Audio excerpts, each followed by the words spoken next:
milieu de la misère, ça fait longtemps. Oh, les étudiants séparés, tout blabla, vous croyez que ça fait plus d'années ou quoi là? Oh!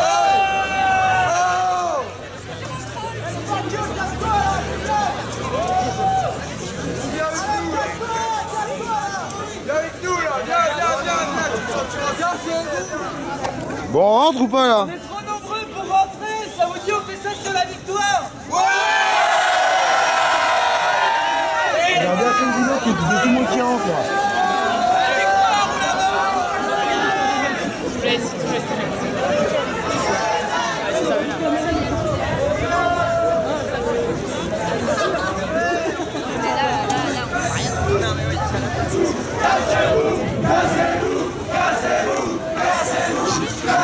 Qui cassez-vous? Ah, c'est les Schmitt là-bas? Ouais.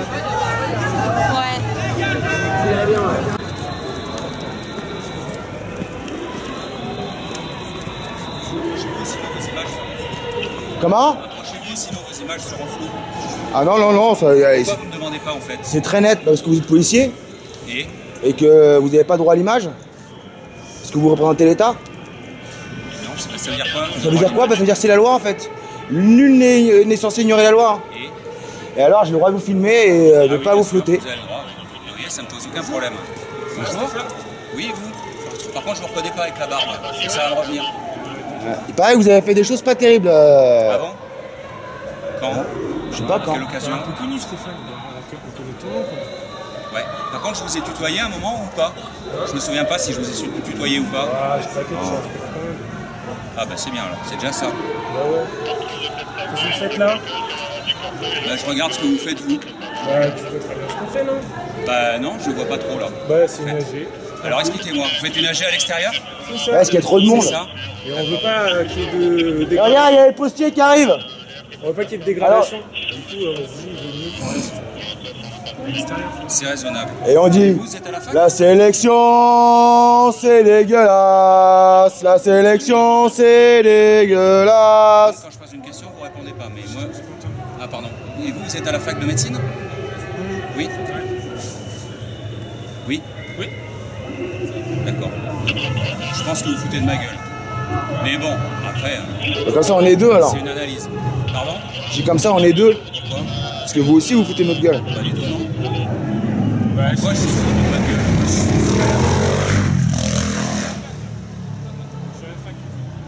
De médecine. C'était ça en fait. Ah, c'est pas là alors. C'est pas la fac de médecine. C'est pas ce qui est marqué. Il y a une fac de médecine dessus que c'est une fac de médecine. Et vous aussi, vous êtes à la fac de médecine? Moi? Ouais. Ah, moi, je suis à la fac de casseur de couilles. D'accord. Et j'ai un bac Quelle plus année? 6. Un bac plus 6? Pas mal. Ah ouais. C'est bien. Je suis... Bon, il reste encore un petit peu de travail à faire, mais on vous fait confiance. Ouais. Vous allez voir Fred Mercure. Fred Si, Mercure. ouais, si vous voulez voir des vidéos intéressantes, vous regardez Fred Mercure. D'accord. Ok. Et donc, il n'y aura pas la mienne? Ah bien sûr que si, il y aura votre tête. Ah non. Et comme on disait, le fric, on va leur prendre, la paix, on va leur faire, et le calme, on va le casser.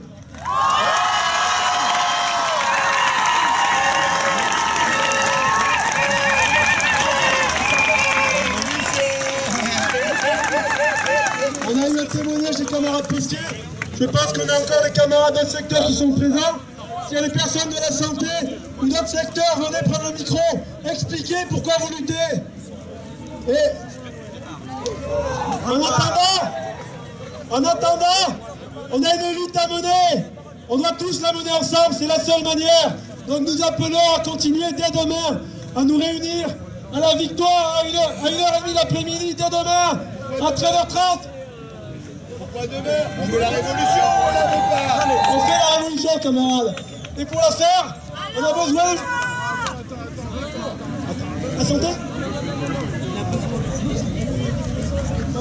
Bon, je laisse la parole à une camarade de la santé.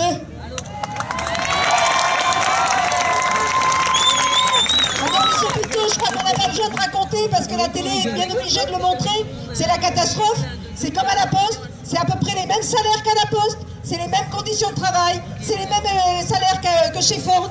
Où les camarades qui sont là, ça serait bien qu'ils viennent aussi raconter leur bagarre. Et je crois que le problème aujourd'hui, qu'on a tous ici, qu'on soit salariés, du privé, du public, étudiants salariés aussi pour une bonne part d'entre vous, je suppose, retraités, chômeurs, zadistes, parce que je crois qu'il y en a ici qui ne savent pas qu'on les oublie. Tous, autant qu'on est dans la même situation. Alors aujourd'hui, dans tout le pays, je pense qu'il y a des âgés comme ici. Et je crois que ce qui est important, c'est qu'on puisse, nous, commencer à préparer le mouvement d'ensemble et la grève générale qu'on veut tous. On l'a chanté, crié, c'est la grève générale. Je crois que les camarades ont fait une banderole ici qui dit « Après, il faut le construire ». Alors on nous dit c'est compliqué. Oui, par certains côtés, c'est compliqué, mais pas tant que ça. Si tous, on crée des liens, si quel que soit notre syndicat, qu'on en ait ou qu'on n'en ait pas, on se rencontre, on va se soutenir les uns les autres. Non seulement financièrement, ça compte pour les camarades qui sont en grève. Je crois que les PTT, il est possible, ils vont en avoir besoin. Mais c'est pas que ça, c'est comment on se soutient et comment on se bat ensemble.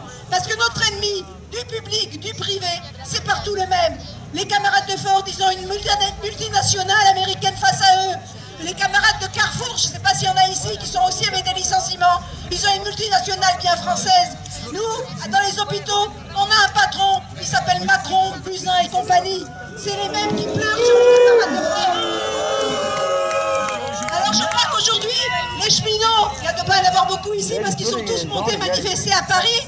Et les cheminots, ils redémarrent une grève. Alors une grève bizarre, 2 jours par semaine, c'est un peu étrange, sur 3 mois. Mais ça, c'est les syndicats qui ont dit ça. Après, on va voir ce que les copains, les militants, les travailleurs, ils vont faire à la base parce que rien n'est écrit.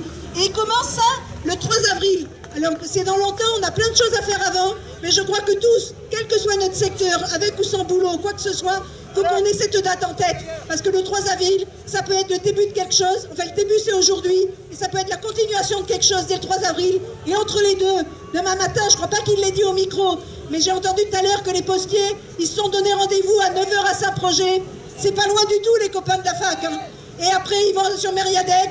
C'est pas loin du tout pour tout le monde. Il faut qu'on se trouve les moyens de se revoir le plus souvent possible. Salut. Moi je vais parler de la grande exclusion. On en entend rarement parler dans nos luttes. On parle des travailleurs, mais pas assez souvent des SDF, des chômeurs et des gens qui sont dans la grande exclusion. Voilà, c'est vraiment important et j'espère que c'est pas votre avenir parce que c'est vraiment douloureux. Et il y a de plus en plus de monde qui se presse aux portes des restos du cœur pour avoir de quoi grailler. Et je voulais parler des communs, parce que ce qui est en train d'être perdu aujourd'hui, c'est le service public. C'est un désengagement de l'État sur la santé, sur le social, sur l'environnemental, sur tous les champs des communs. Et c'est les acquis sociaux, c'est ce que nous avaient légué nos ancêtres, c'est l'université.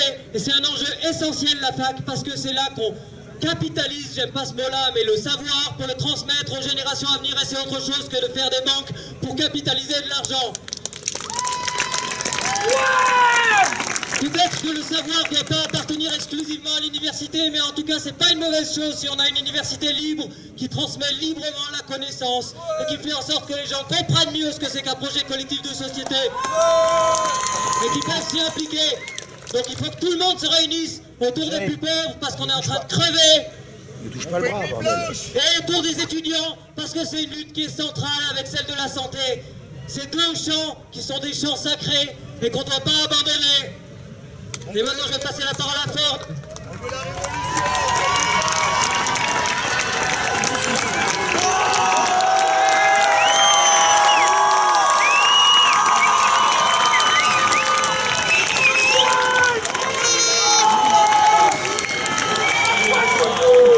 Truc sur la résignation, parce que Ford a dit, après avoir encaissé des dizaines de millions d'euros d'argent public, ils ont décidé de partir et ils s'emmerdent pas, ils partent tout simplement. Alors nous on a dit on n'est pas d'accord, on n'est peut-être pas nombreux, on est peut-être un peu faible, mais on a dit on n'est pas d'accord que Ford parte, on n'est pas d'accord que ça se passe comme ça, donc on essaie d'exiger et de faire chier les pouvoirs publics. Et hop.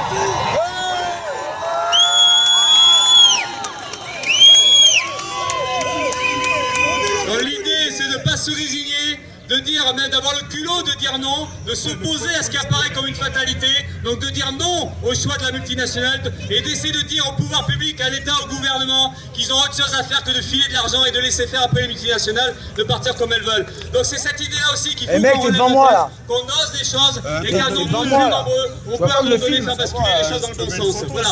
Donc merci pour l'AG et à la suite.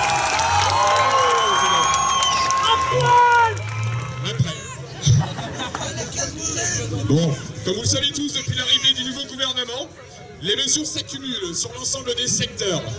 Cela se matérialise entre autres par la fin du statut des cheminots, la contraction des retraites, la privatisation de l'enseignement et la fin de l'université pour toutes et tous. Une attaque multiple, doublement motivée par des théories économiques d'un autre temps et des contraintes budgétaires inacceptables. Si l'exécutif mettait la même énergie dans la lutte contre l'évasion fiscale, certaines questions ne se poseraient naturellement plus. En guise de cerise sur ce gâteau au goût très libéral, Macron déclare ne pas sentir, je cite, la colère dans ce pays.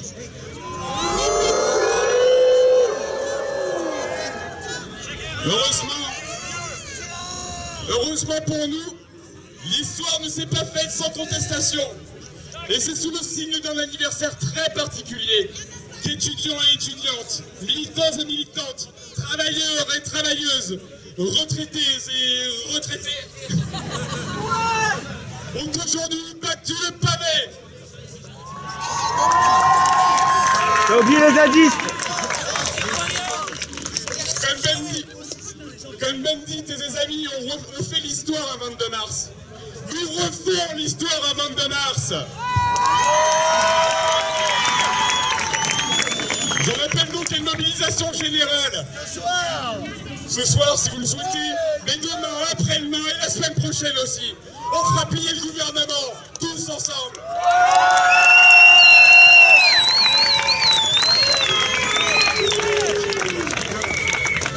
J'ai participé avec vous aux luttes contre la réforme sur la retraite en 2011. Nous avions fait des manifestations tous les 10 jours. Nous étions 3 millions une fois par semaine. Ça n'a pas suffi. Il faut être des millions tous les jours. C'est tous les jours qu'il faut bloquer l'économie. C'est tous les jours qu'il faut faire chier ce gouvernement. Alors je vous appelle, qui ici est prêt à une grève générale? Levez la main! Levez la main! C'est ici, c'est ensemble, ce n'est pas là, en haut, centrale syndicale que ça doit se décider, c'est ici. Et maintenant, je laisse la parole à ceux qui voudront. Bonjour, s'il vous plaît, article 37.2 de la Déclaration des droits de l'homme. Si le gouvernement bafoue les droits du peuple, l'insurrection est, pour chacun du peuple et des citoyens, le plus sacré des droits et des devoirs. Alors merde, on est là et on doit y aller. Et on ne va pas se laisser emmerder par ces connards qui nous foutent la vie en l'air. Alors c'est à nous tous de faire les choses.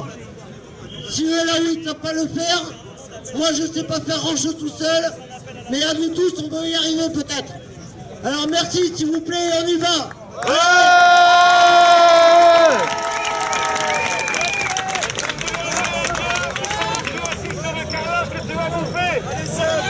Je vais vous dire un mot pour les étudiants.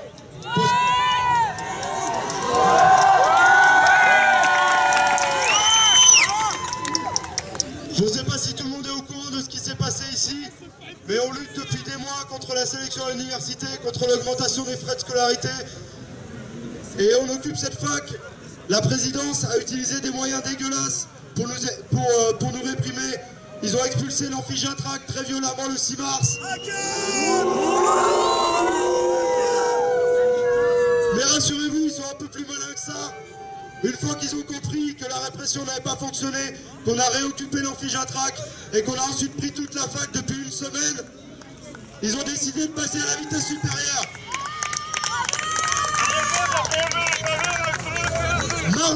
Mardi, ils ont décidé d'utiliser les listes mail de tous les étudiants, de nous envoyer tous leurs élus corrompus un terrasson pour convoquer tous les étudiants qui souhaitaient débloquer et provoquer une AG avec tous les débloqueurs.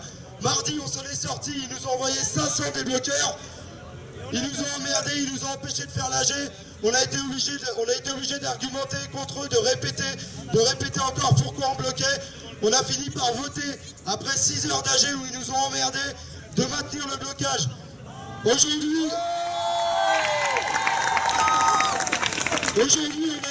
nombreuses, bien plus que tous ces connards de débloqueurs mardi. Donc je vous propose une chose. Le 31 mars et le 1er avril, la coordination nationale des luttes, avec toutes les universités en lutte, se tiendra à Bordeaux. Il est hors de question qu'on revienne sur le déblocage avant le 1er mars.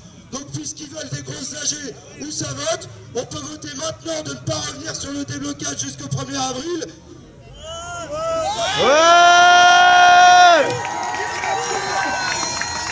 Donc, puisqu'ils aiment ce genre de procédé, même si on chie à la gueule du vote majoritaire des gens qui sortent du bois pour venir nous emmerder comme mardi, qui est pour qu'on tienne la page jusqu'au 1er avril? Attention, démocratie, qui est contre? Ok, on tient la page jusqu'au 1er avril.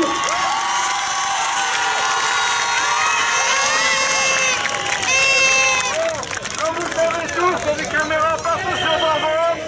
Et toutes les places où c'est acté, ça y est. La question c'est qu'est-ce qu'on fait sur les autres facs? Remercie Il y a d'autres campus à Bordeaux. Il n'y a pas que la Victoire. Il y a Bordeaux 3, il y a Bordeaux 4, il y a Bordeaux 1, il y a les lycées, il y a les unités. Après l'enjeu, on vous invite tous à venir dans la fac. La fac est occupée. On vous invite tous à venir, à continuer l'occupation. On vous invite à vous mettre en grève illimitée. Pourquoi est-ce qu'on reprendrait le boulot demain? Pourquoi est-ce qu'on attendrait le 2 avril pour se remettre en grève? Pourquoi est-ce qu'on continuerait pas dès demain? Maintenant, il faut aller tenir des piquets de grève devant chaque entreprise, devant chaque usine, appeler tous les secteurs, tous, le privé, le public, pour qu'on appelle tous nos amis à se mettre en grève. C'est comme ça qu'on les fera plier. C'est tout comme ça. Par le rapport de force, on n'a pas le choix, c'est le seul moyen. Donc maintenant, dès demain matin, je veux qu'on soit devant toutes les usines, toutes les facs, tous les lycées, tout le monde, distribue des tracts, dire aux gens, arrête le boulot, t'étais venu pour travailler, maintenant, tu sors, tu t'arrêtes, allez. Voilà. Qui est pour la grève générale, levez la main. Démocratie oblige, qui est contre? Et qui est pour nourrir ses enfants et au travail demain matin?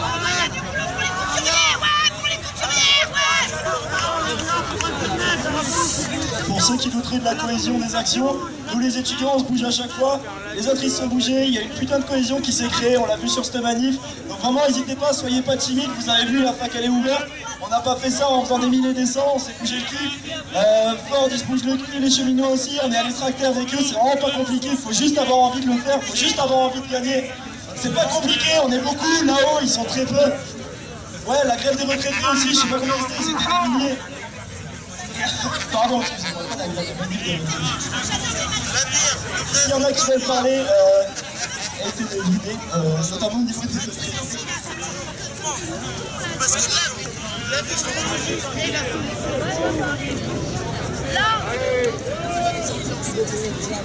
Ouais. Bon, je vais revenir sur les communs, mais avant ça, je vais parler encore pour les exclus. Je vais saluer le DAL et AC Chômage. Il n'y a pas beaucoup d'assauts qui se bougent le cul sur Bordeaux. Il y a la mission squad de Médecins du Monde qui fait beaucoup de boulot avec nous, donc encore merci. On a un gros problème, nous, c'est qu'on ne peut pas syndiquer quand on est au RSA. On n'a pas la possibilité de communiquer avec les autres personnes qui sont au RSA. Il n'y a pas de raison pour ça. Donc on a besoin que vous nous aidiez, c'est une vraie lutte. Permettre aux bénéficiaires du RSA et aux personnes dans l'extrême pauvreté de pouvoir se syndiquer, se grouper, défendre ensemble leurs intérêts. Donc c'est pas une blague. Venez avec nous, organisons un blocage de CAF, exigeons l'accès aux fichiers CAF pour pouvoir communiquer avec les autres ou pouvoir écrire dans les journaux. Il y a les copains de la ZAD qui veulent prendre la parole, je vais leur donner la parole. Ça fait partie des communs et de la pratique profonde, la biodiversité qui est en train de disparaître. Tout ça, c'est des enjeux qui sont liés, qui peuvent sembler éloignés une minute quand on est en ville, quand on parle de travail. Mais pourtant, les générations à venir, elles ont besoin d'une fac qui soit libre, elles ont besoin d'un emploi qui soit protégé. Et elles ont besoin d'avoir une biodiversité, des ressources en eau et des ressources en biodiversité. Voilà, c'est la parole au départ. Salut à tous, moi c'est Alex. Je suis pas zadiste, mais je les soutiens. Aujourd'hui je suis SDF, je suis squatter, je suis tout simplement un être humain.